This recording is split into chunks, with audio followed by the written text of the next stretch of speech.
Right, okay guys, so this is Simon from Vines BMW Guildford. Just going to give you a quick run through on how to use the new dash on your RR.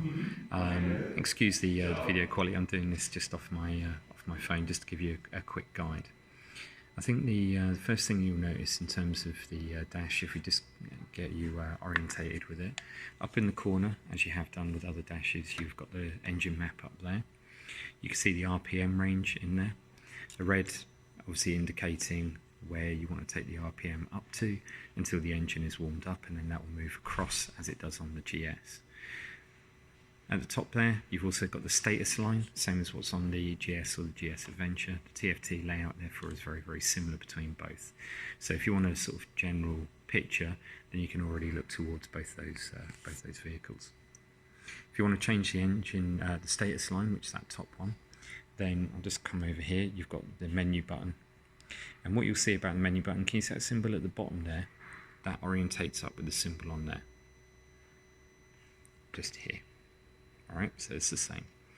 Now if I want to change the status line, I'll just go press up here, and now you can see on the status line it's now changed to the fuel tank range.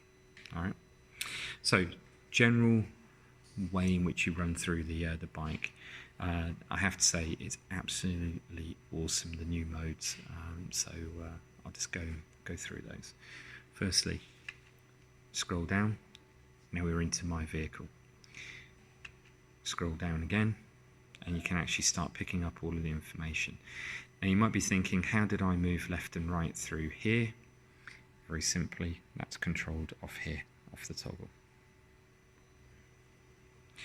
Right, going back up and into the vehicle. In my vehicle, what you're able to do, should you choose to do so, is that you'll see that you've got your onboard computer. You can actually reset all of your values here. If you go across again, you've got the trip, down, and you've got the ability to reset all your trip information as well. All right? And it gives you your service recommendations. This is a really nice feature. Scroll across, you go into Sport. Now Sport gives us different dashboard layouts. It's as straightforward as that.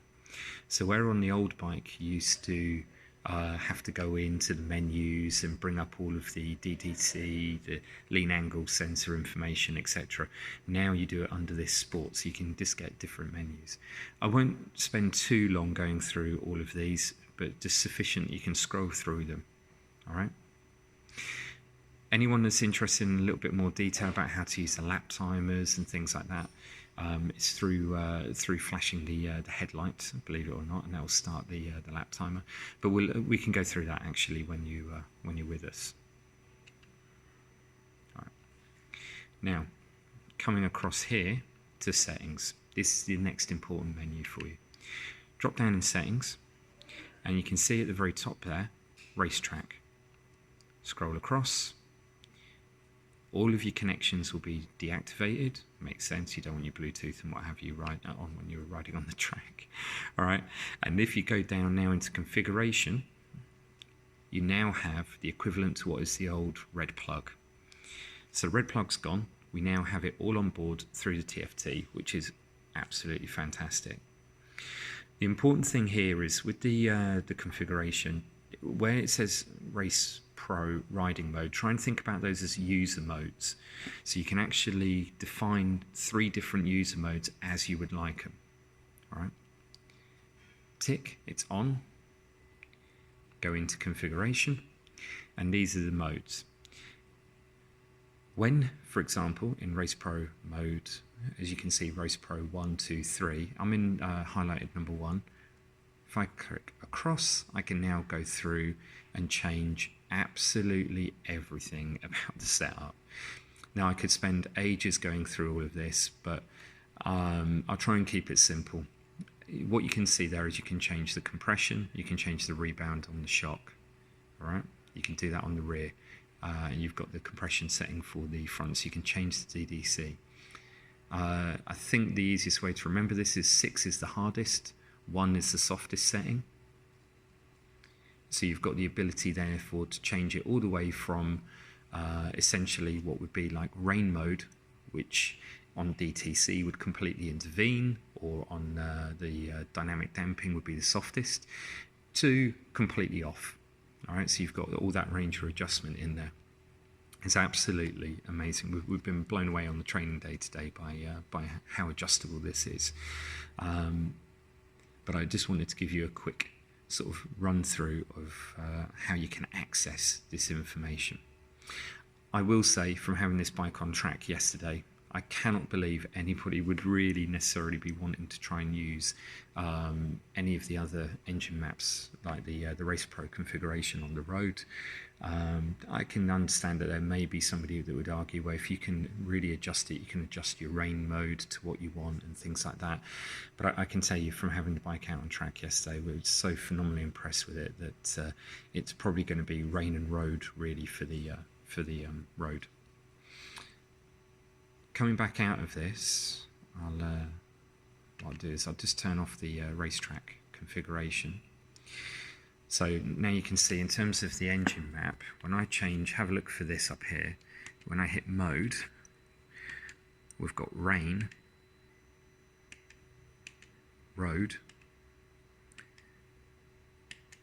dynamic, all right, and race. So you've now got the 4 settings, whereas previously we had words like sport, for example. So it's now rain, road, dynamic, race. So it's much more in line with every other bike that we now have in the range. So it makes it a little bit simpler to work through. Now, there are some pretty trick bits in here. For example, we can be looking at, there's a number of things that we can change. You've got the lap timer, you've got the shift light that you can change on there.